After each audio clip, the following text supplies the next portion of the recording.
ஒரு சமயம் விக்ரமாதித்தன் காட்டில் வேட்டையாடிவிட்டு திரும்புகின்ற போது ஒரு முதியவர் சோகமாக ஒரு பாறையின் மீது அமர்ந்து கொண்டிருந்தார். அவரை பார்த்ததும் விக்ரமாதித்தன், ஏன் இப்படி இருக்கிறீர்கள், அழுது புலம்பிக் கொண்டிருக்கிறீர்கள் கேட்டான். அதற்கு அந்த முதியவர் சொன்னார், என் மகன் செல்ல மகன் நோய்வாய்ப்பட்டு இருக்கிறான். அவன் இறக்கும் தருவாயில் இருக்கிறான்.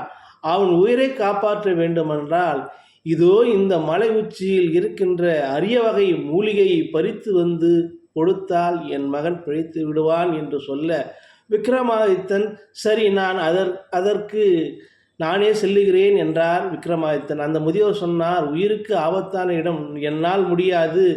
நீங்கள் போனால் உங்கள் உயிருக்கு ஆபத்து ஏதாவது நேரிடும் என்றார்.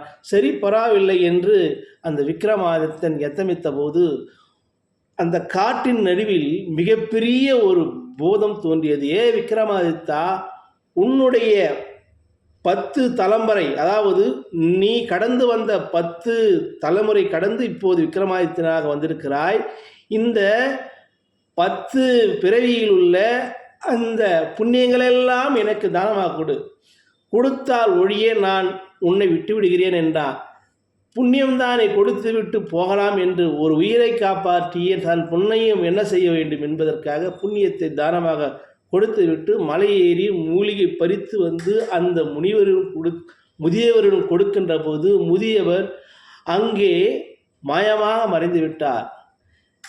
இதில் என்ன கருப்பொருள் என்றால், மலையேறிய மூலிகையை கொண்டு வந்த முதியவரிடம் கொடுத்தார். அந்த முதியவர் மூலிகையை பெற்றுக்கொண்டு மறைந்து போனார். உண்மையில் அவர் அந்த நாட்டின் குலதெய்வம். விக்ரமாதித்தின் தியாகத்தை சோதிக்கவே அப்படி வந்திருந்தார்.